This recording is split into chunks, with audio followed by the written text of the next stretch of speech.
de todos los temas que se han de los que se ha hablado, todos me gustaban más que este. Pero como iba a ser la anfitriona, dije, me quedo con la más fea.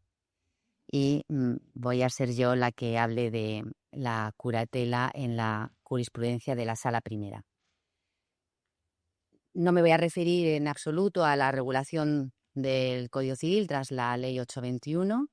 Simplemente recordarles que la curatela es ahora la medida judicial pensada para el apoyo permanente, porque la otra medida judicial a la que ha hecho referencia antes Avelina es el defensor judicial, que está pensado para actuaciones puntuales, aunque sean recurrentes. Bien, yo lo que he hecho para preparar esta intervención ha sido releerme nuevamente todas las sentencias que ha dictado el Tribunal Supremo desde que se promulga la ley y desde que entra en vigor, y por lo tanto desde esa famosa sentencia de 8 de septiembre de 2021 hasta hoy. Y lo que he intentado es extraer 5 aspectos básicos, tampoco me quiero alargar mucho, para que haya turno para el debate, extraer 5 líneas que me van a permitir hacer algunas reflexiones. La primera cuestión que quiero resaltar es que han sido varias las sentencias que ha dedicado el Tribunal Supremo a la guarda de hecho, y de ahí sacamos, como si dijéramos, una primera línea que yo creo que ya está consolidada. Todo lo que voy a hablar aquí creo que podemos entenderlo como consolidado, porque han sido varias las sentencias que ya han adoptado este razonamiento. Es el carácter alternativo que tiene la curatela a la guarda de hecho. Es decir, durante un tiempo, ¿no?, la primera sentencia dedicada a la guarda de hecho, la del 23 de enero, pues parecía que la guarda de hecho iba a ser considerada, yo creo que estaban muchos muy contentos, pero iba a ser preferente, ¿no?, frente a la curatela, y realmente yo lo que aprecié en la sentencia del 23 de enero, más que una guarda de hecho, yo lo que interpreté fue que no había necesidad de medida, es decir, no concurría la primera exigencia que requiere la Ley 821, que es que la medida sea necesaria, y en este caso no lo era, porque recibía los apoyos informales de sus propios hijos, ¿no?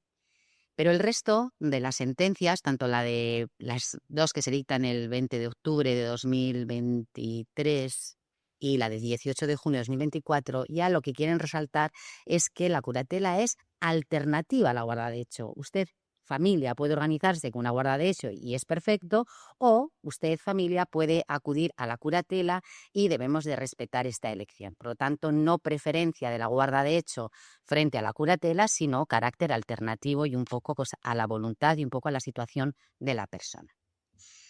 En segundo lugar, debe destacarse el papel central de la voluntad de la persona como principio rector de todas las actuaciones en materia de curatela. Y aquí, como van a observar, pues difiero un poco de lo que se ha dicho aquí al principio de la sesión, ¿no?, la que ha sido presentada por la profesora Serra. ¿Y por qué? Porque en lo que es el principio de la voluntad de la persona en la curatela lo podemos observar en 3 momentos. 1, en cuando se adopta la medida. Un segundo momento, en el nombramiento del curador. Y un tercer momento, en el ejercicio de la medida. Entonces, ¿cómo entra en juego la voluntad de la persona a la hora de adoptar la medida de apoyo, en este caso la curatela? Bueno, siempre la curatela, porque es donde vamos a ver verdaderamente la oposición de la persona. Es decir, la voluntad de la persona que se opone a la medida de apoyo, la voluntad de la persona que no quiere que se adopte la curatela. Entonces aquí el Tribunal Supremo tuvo la mala suerte que la primera sentencia que tuvo que dictar en materia de discapacidad tras la Ley 821 fuera esta sentencia que pues generó un gran debate, ¿no? Yo siempre lo digo, que creo que soy la única persona que públicamente defendió esta sentencia y la línea que abre. ¿Y ello por qué? Bueno, pues probablemente por mi carácter, ¿no? Por mi formación de civilista, donde siempre hemos estudiado que el consentimiento para que nos vincule, el consentimiento que prestamos, la declaración de voluntad que emitimos, para que nos vincule, tiene que ser una declaración libre y consciente. Una declaración libre y consciente no quiere decir que yo sea Savigny y que comprenda perfectamente el acto jurídico y cuáles son los entresijos, no, pero que sí que sepa, aprecie la realidad que me rodea, interiorice la información, la digiera y tras esa información de la que soy consciente, tomo una decisión y la manifiesto. ¿Qué es lo que dice el Tribunal Supremo respecto de la adopción de la medida en contra de la voluntad de la persona? Lo primero, en esta sentencia, la ley la ley de 8 de septiembre, lo dijo de una manera, digamos que luego lo ha dicho mejor, ¿no? Pero esta primera vez lo que nos dijo fue que la voluntad contraria del interesado, como ocurre con frecuencia en algunos trastornos psíquicos y mentales, es consecuencia del propio trastorno que lleva asociada la falta de conciencia de la enfermedad. Es decir, si la enfermedad que tienes, que genera la necesidad de la medida, te impide darte cuenta de la necesidad de la medida o de los riesgos que corres si no se adopta la medida, pues en este caso podremos adoptar una medida en contra de tu voluntad. Esta voluntad, en la sentencia 821 se entendió que era una voluntad que estaba viciada en el origen, porque precisamente lo que manifestaba esta persona es que nada en su vida había cambiado y que nada en su vida necesitaba digamos, la intervención o el acompañamiento de otras personas porque todo fluía, ¿no? Que dicen los jóvenes. Bueno, pues no fluía todo. Era una persona que había pasado de ser un vecino normal a ser un vecino que no respetaba las reglas básicas de la convivencia, una persona que tenía su casa en un estado de insalubridad notable y que los servicios sociales no habían sido suficientes o la intención de los servicios sociales no había sido posible porque la persona no quería, en fin, abrirles la puerta, ¿no? Claro, el Tribunal Supremo ha tenido muchas veces que tratar casos en los que la persona se opone a la medida. Pero también es verdad, y ha fijado la medida, pero también es verdad que tenemos una sentencia de diciembre de 2022 en la que lo que se aprecia es que efectivamente la persona tiene una discapacidad, que efectivamente la persona necesita un apoyo en la esfera personal, pero en ningún momento ha quedado acreditado que necesite un apoyo en el ejercicio de la capacidad jurídica. Y por lo tanto, si se desestima la solicitud de apoyos. Por lo tanto, tenemos la sentencia 821 que se dice la voluntad está viciada, no atendemos a esa voluntad porque está viciada, pero en el otro caso en el que la persona manifestaba con claridad que era consciente de la situación en la que vivía y lo que necesitaba y lo que no necesitaba, no quedaba aprobada la necesidad de la medida. Esto en relación con la voluntad, ¿no? La voluntad contraria. En las últimas sentencias, concretamente la de 23 de octubre de 2024, yo creo que se dice de una manera más clara, que dice que vamos a poder fijar siempre una medida de apoyo en contra de la voluntad de la persona si la enfermedad afecta a la conciencia de la necesidad de apoyos y a los riesgos que sufre la persona si no se adoptan esos apoyos. Entonces, ¿podemos adoptar una medida en contra de la voluntad de la persona? Está claro que nosotros podemos, porque ya tenemos en la propia ley de enjuiciamiento civil que prevé que ante la oposición de la persona a la medida de apoyo en jurisdicción voluntaria se cierra el expediente y podríamos ir al contencioso. O sea que digamos que está claro que en el derecho español se puede adoptar una medida en contra de la voluntad de la persona. Si vamos un poco más allá a lo que es la cuestión filosófica y un poco más a lo que es la interpretación del Comité de los Derechos de las Personas con Discapacidad, que no dice que no se pueda adoptar un apoyo en contra de la voluntad de la persona, lo que dice es que la persona puede rechazar el apoyo. Luego, rechazar el apoyo quiere decir que no se deje acompañar por la persona, ¿no?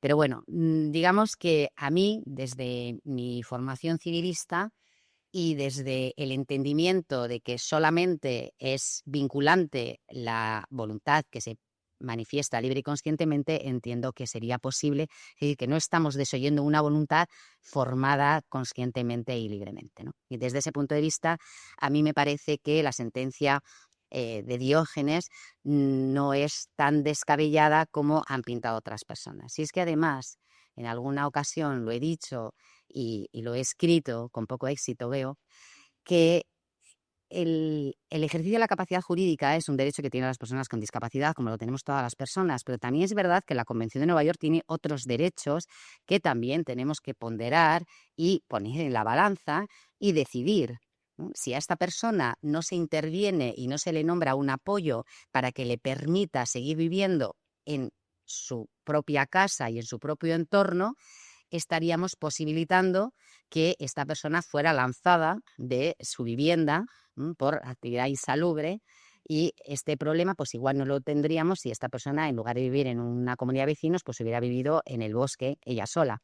Pero en este caso estamos garantizando su derecho a vivir en comunidad, artículo 19 de la Convención de Nueva York. Es decir, que no solamente tenemos que ver el artículo 12 de la Convención, sino también cómo prestar apoyos permite, ¿no?, garantizar otros derechos que están previstos en la Convención.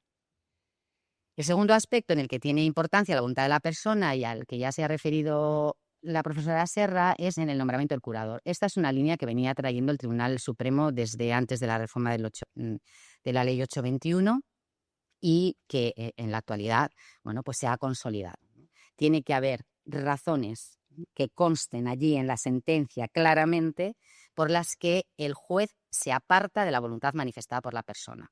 Ahora el Código Civil nos dice causas que la persona, circunstancias que la persona no hubiera conocido o circunstancias que hayan variado enormemente, ¿no?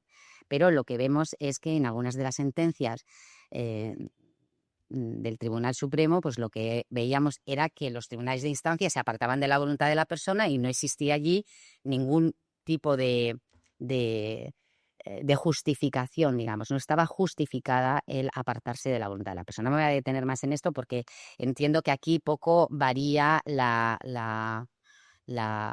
¿no?, la línea jurisprudencial que ya venía de antiguo el Tribunal Supremo respetando la voluntad de la persona, que no solamente permitía que se determinara quién iba a ser la persona que prestara el apoyo en escritura pública, la famosa autotutela antes, autocuratela ahora, sino que en el propio procedimiento, en la entrevista, pues se le pregunta a la persona y la persona manifestaba su voluntad.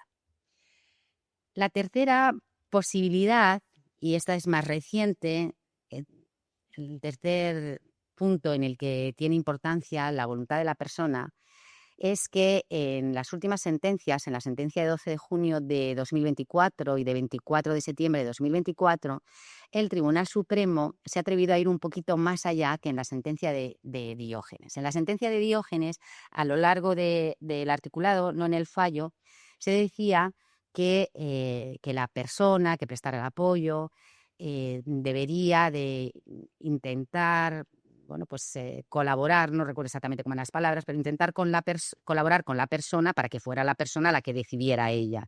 Y solo si la persona se oponía, podría aquello trocarse en representación, es decir, tomar la decisión de contratar el servicio de limpieza sin la anuencia de la persona.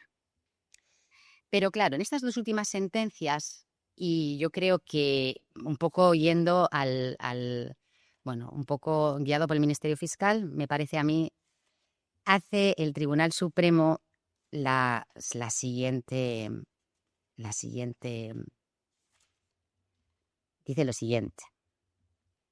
Hasta aquí todo me ha parecido muy bien, como han podido ver, ¿no? Pero ahora aquí lo que dice es que en esta primera sentencia, en la de 12 de junio, en los dos supuestos estamos en presencia de problemas de salud mental y básicamente lo que hace el Tribunal Supremo, luego veremos cómo acota, a través del principio de proporcionalidad, cómo acota la medida solo a la esfera personal, pero lo que me interesa en este aspecto, a la hora de hablar de la voluntad en el ejercicio, cómo contar con la voluntad de la persona en el ejercicio de la medida, En la sentencia de Diógenes no se dejaba claro, ¿no? Te decía, bueno, pero usted puede ejercer la medida en contra de la voluntad de la persona. Pero es que aquí directamente dice que se puede ejercitar la medida en contra de la voluntad de la persona.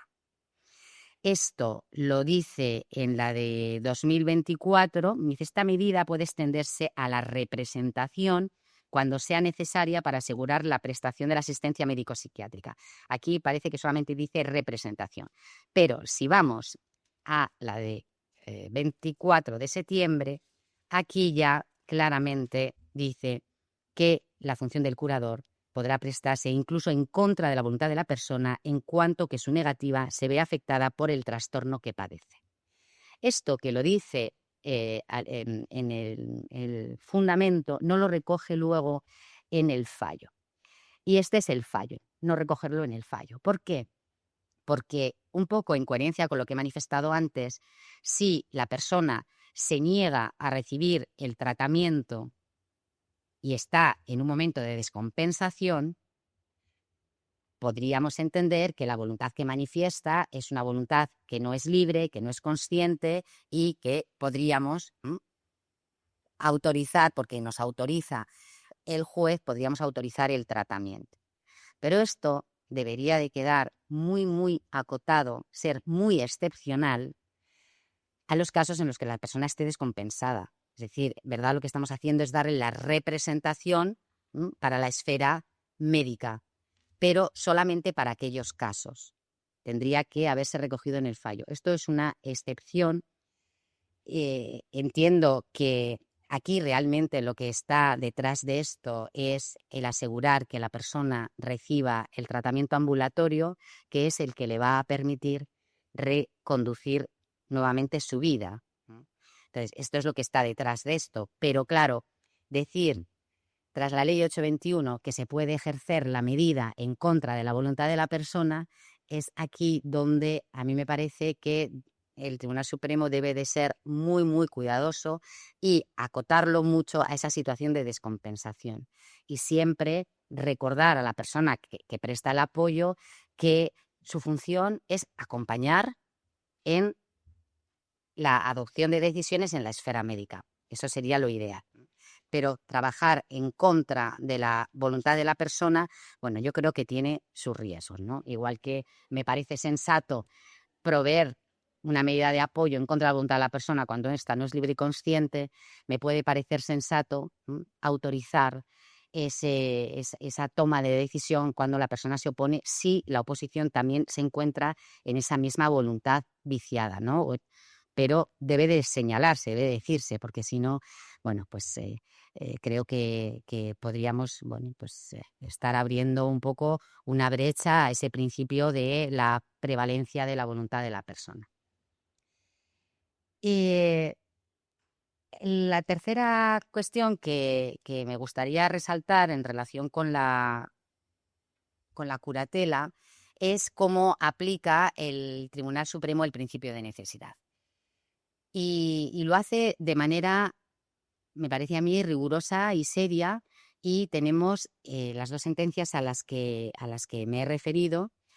En la de 23 de enero, que dice me vale la guarda de hecho, pero en realidad lo que pasaba es que no había necesidad de la medida, y lo mismo en la sentencia de diciembre del 22, que no se aprecia la necesidad de la medida, no se aprecia la necesidad de acompañamiento de la persona en el ejercicio de la capacidad jurídica, que esto es el apoyo. Esto es el apoyo, ejercicio de la capacidad jurídica, toma de decisión con efectos jurídicos. Todas esas otras cuestiones que hacemos en la vida y que no tienen ninguna trascendencia, pues no deben de caer dentro de la medida de apoyo, ¿no?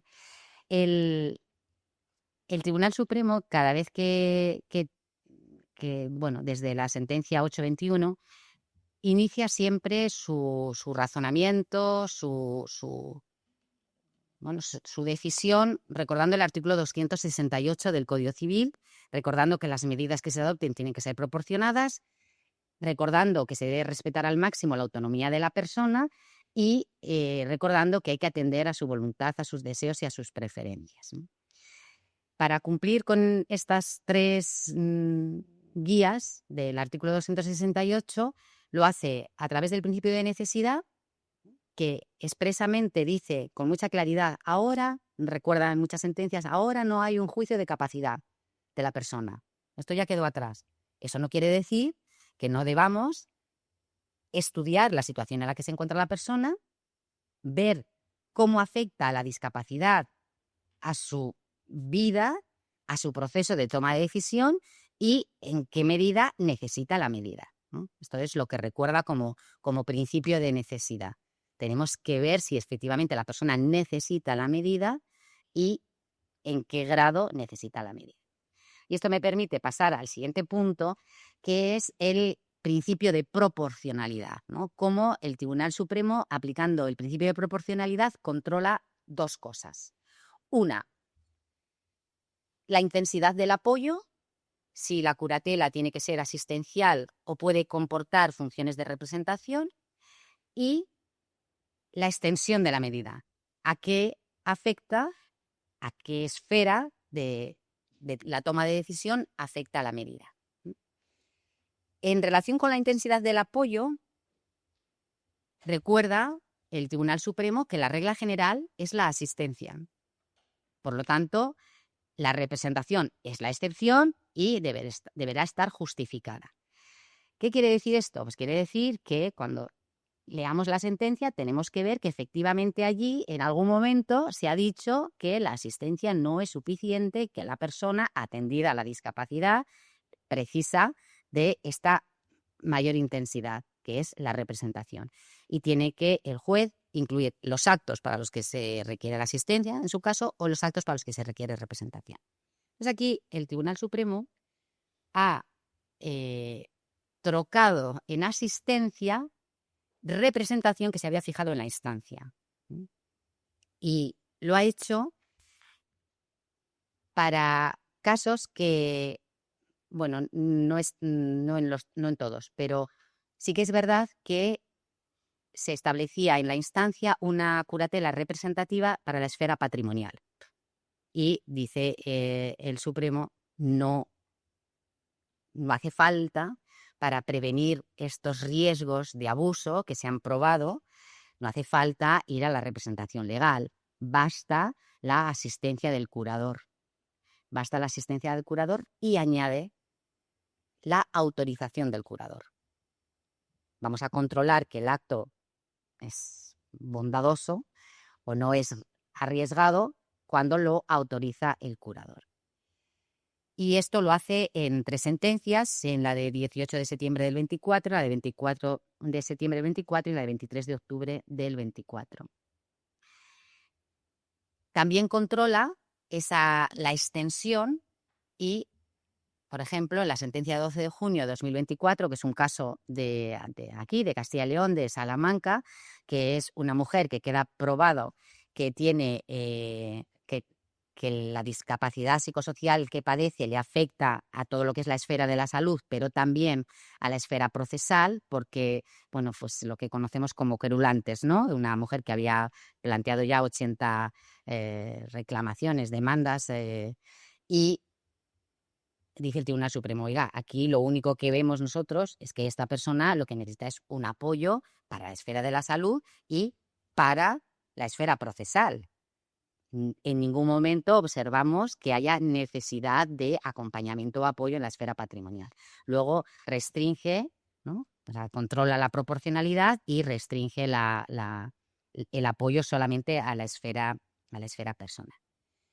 Y claro, en la esfera personal, aquí hay una discusión.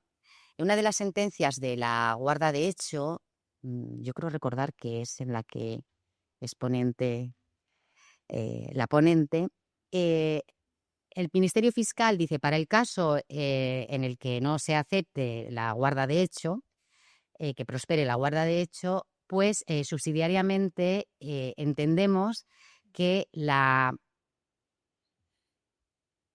el apoyo que se fija en la esfera personal es desorbitado. ¿Por qué?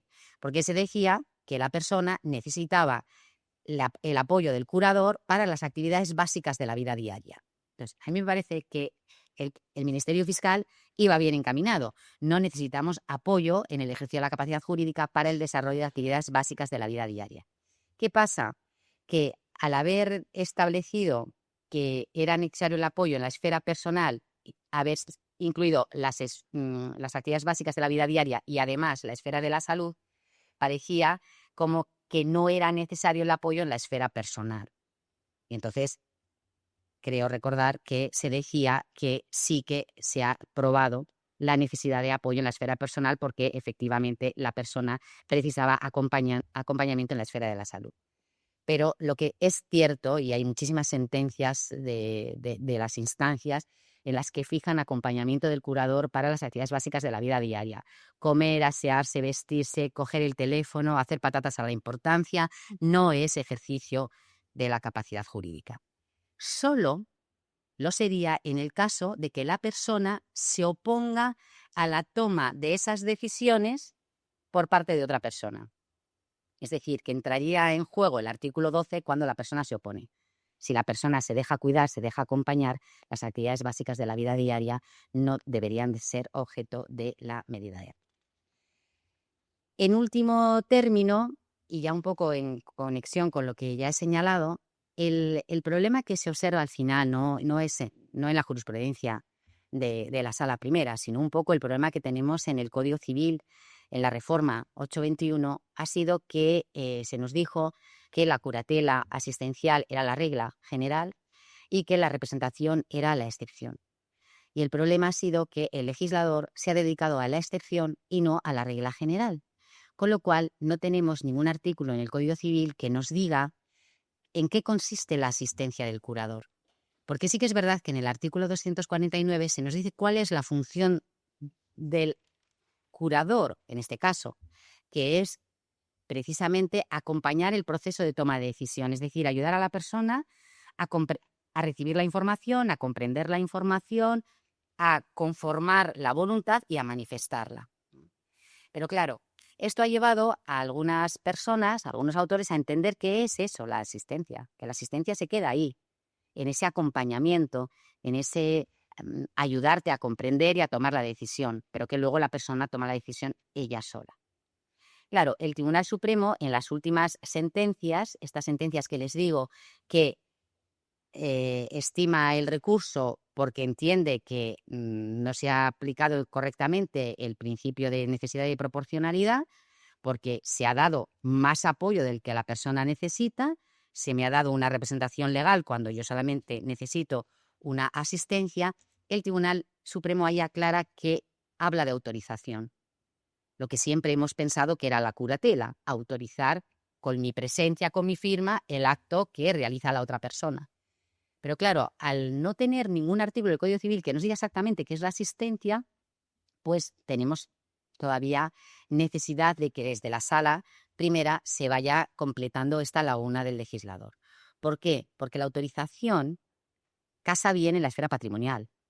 Es evidente que si una persona quiere vender y yo voy, jurador, voy con la persona que vende, pues firmamos los dos, yo autorizo el acto queda, como si dijéramos, ¿no? Pues deviene plenamente válido y yo he cumplido con mi función de curador, acompañando, informando, y la persona ha realizado el acto ella, que es lo que quiere la ley, ¿no? Que sea la persona la protagonista de su propia vida.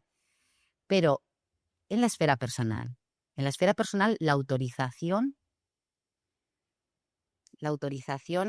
no lo sé yo qué tal casa la autorización del curador en la esfera personal.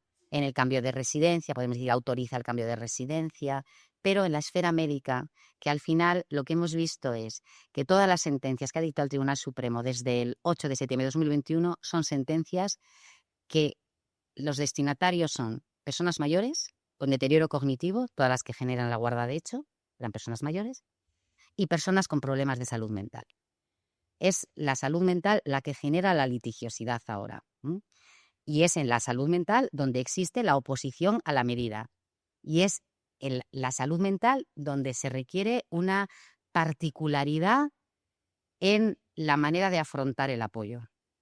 Porque estamos viendo en la última sentencia, por ejemplo, el 24 de septiembre de 2024, que efectivamente la instancia nombra a una entidad experta en problemas psicosociales, yo creo que era la Fundación Manantial, para que ejerza la curatela de la persona. Y la persona con discapacidad dice, oiga, que yo he dicho que quiero que sea curatela mi hermana, y mi hermana ha dicho que acepta. Bueno, pues muchas veces los que nos dedicamos al mundo de la salud mental sabemos que muchas veces las familias, cuando llegan a este momento de ejercer la curatela, ya están desvencijadas, ya no pueden más, ni tampoco tienen no son expertas en el tratamiento de las personas. Entonces lo que se necesita es un acompañamiento experto. Por lo tanto, también aprovecho este foro para recordar que a veces, por ejemplo, en cuestiones de salud mental, es más saludable para la familia y para la persona el acompañamiento desde una curatela, desde un apoyo más profesional o especializado. Que esto es una opinión que naturalmente tiene que estar refrendada por la voluntad de la persona, que sea la propia persona a la que se habla, a la que se le explique, y que sea la propia persona la que decida encomendarse, ¿no?, a este apoyo más profesional.